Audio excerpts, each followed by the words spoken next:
नमस्कार दोस्तों, आप सभी का एक बार फिर से स्वागत है हमारे चैनल दुर्गा भक्ति मार्ग में।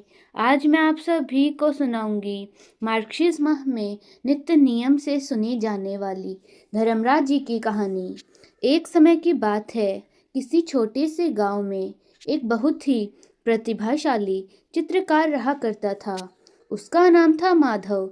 वह ईश्वर का भक्त, परिश्रमी और ईमानदार व्यक्ति था। उसके बनाए चित्र इतने सुंदर होते थे कि देखने वाला हर व्यक्ति मंत्रमुग्ध हो जाता था। गांव के लोग कहते थे कि माधव के चित्रों में जान बसती है, मानो वे लोग अभी बोल उठेंगे। माधव अपने काम से बहुत प्रेम करता था, लेकिन उसका जीवन साधारण सा था। वह गरीब था। घर में बूढ़ी माँ और पत्नी गुजर चुकी थी। एक दिन रात वह अपनी कला में मग्न था और जो कुछ कमाता था उससे अपनी माँ का भरण पोषण करता था। एक दिन गांव में यह चर्चा फैल गई कि धर्मराज जी स्वयं धरती पर आ रहे हैं। कहा गया है कि वे लोगों के कर्म देखने और यह समझने आए हैं कि कौन सच्चे मन से धर्म का पालन करता है। यह सुनकर सभी लोग उत्साहित हो उठे। गांव के लोग अपने घर साफ करने लगे, मंदिर सजाने लगे और धर्मराज जी की सेवा के लिए तैयारियां करने लगे। माधव भी बहुत खुश हुआ। उसने सोचा, यदि धर्मराज जी मेरे गांव आएंगे तो मैं अपनी कला से उनका स्वागत करूंगा। उसने सोचा कि वह धर्मराज जी का ऐसा चित्र बनाए जो युगों युगों तक लोगों को धर्म और सत्य का संदेश देगा। वो रोज मंदिर के पास बैठकर चित्र बनाना शुरू करता है। कई दिन बीत गए, लेकिन चित्र पूरा नहीं हुआ। माधव को बार बार लगता कि उसकी बनाई आकृति में कुछ कमी है। वो कहता, यह चेहरा तो सुंदर है, पर इसमें वह दिव्यता नहीं जो धर्मराज जी के स्वरूप में होनी चाहिए।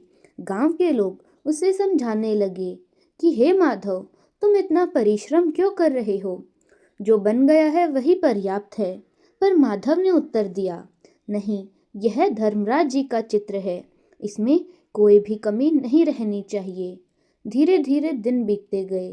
धर्मराज जी के आगमन की तिथि नजदीक आ गई। गांव में उत्सव का माहौल था, लेकिन माधव अब भी अपने चित्र में व्यस्त था। उसने कई चित्र बनाए और मिटा दिए। हर बार उसे लगता कि यह चेहरा तो दयालु है, पर न्याय की झलक इसमें भी नहीं है।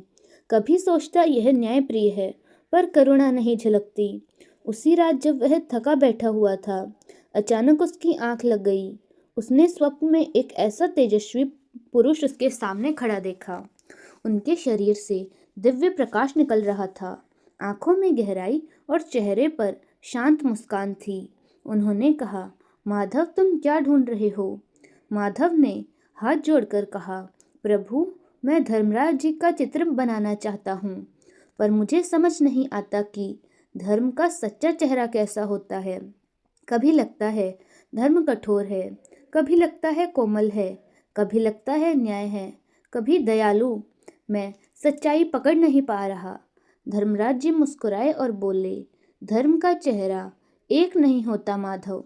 जब कोई अन्याय करता है तब कठोर बनता है, जब कोई रोता है तब धर्म करुणा बनता है, जब कोई सत्य बोलता है तो धर्म मुस्कुराता है, और जब कोई छल करता है तो धर्म गंभीर हो जाता है। धर्म वही है जो परिस्थिति के अनुसार सत्य का साथ दे। माधव की नींद टूटी। उसने तुरंत उठकर चित्र बनाना शुरू किया। उसने उस दिव्य पुरुष के दर्शन को याद करते हुए अपने रंगों में न्याय और करुणा, सत्य और गंभीरता सबको समेटने की कोशिश की। उसने चित्र में एक तरफ मुस्कान रखी, दूसरी तरफ गंभीरता। आंखों में तेज भी था और दया भी। कई दिनों की मेहनत के बाद चित्र तैयार हुआ। जब उसने अंतिम बार देखा तो उसकी आंखों में आंसू आ गए। उसे लगा कि मानो स्वयं धर्मराज जी महाराज उसके सामने आ गए हों। धर्मराज जी का अगले दिन आगमन हुआ। गांव के सभी लोग एकत्र हुए। मंदिर की सजावट की गई, दीप जलाए गए। जब धर्मराज जी का आगमन हुआ, सबने चरण स्पर्श किया। माधव भी वहां आया और विनम्रता से बोला, हे प्रभु, मैंने आपके स्वागत के लिए यह चित्र बनाया है, कृपया कर इसे स्वीकार करें। धर्मराज जी ने जब चित्र देखा तो उनके चेहरे पर आश्चर्य और प्रसन्नता दोनों झलके। उन्होंने कहा, माधव, यह केवल चित्र नहीं, कला का ज्ञान है। तूने धर्म का सच्चा स्वरूप पहचान लिया। तूने दिखा दिया कि धर्म केवल न्याय नहीं बल्कि प्रेम और करुणा का संगम है। माधव भार विभोर हो गया। धर्मराज जी ने उसे आशीर्वाद दिया कि तेरी कला अमर रहेगी, तेरा नाम युगों युगों तक लिया जाएगा, क्योंकि तूने धर्म का सार समझ लिया। इसके बाद धर्मराज जी आकाश मार्ग से विदा हो गए। गांव के लोग माधव की प्रशंसा करने लगे। उन्होंने कहा, हमने तो सोचा था कि चित्र बनाना सिर्फ एक कला ही है, पर माधव ने साबित कर दिया कि सच्ची कला वही है जिसमें आत्मा बोलती है। माधव ने नम्रता से कहा, मैंने कुछ नहीं किया, यह सब धर्मराज जी की प्रेरणा थी। मैंने तो बस अपने हृदय को उनके चरणों में समर्पित किया। समय बीतता गया, लेकिन वह चित्र गांव के मंदिर में सदा के लिए रख दिया गया। हर आने जाने वाले व्यक्ति को वह दिखता था और वह व्यक्ति कहता कि यह चेहरा हमें याद दिलाता है कि सच्चा धर्म कठोर नहीं, संवेदनशील होता है। न्याय के साथ करुणा ही धर्म का वास्तविक स्वरूप है। इस तरह धर्मराज जी और चित्रकार माधव की यह कथा हमें सिखाती है कि धर्म केवल नियमों का पालन करना नहीं, बल्कि भावों की सच्चाई है। धर्म वही है जो दूसरों के लिए न्याय भी रखे और प्रेम भी। धर्म केवल सही या गलत का निर्णय नहीं, बल्कि मनुष्य के भीतर की करुणा, दया, न्याय और संतुलन रखता है।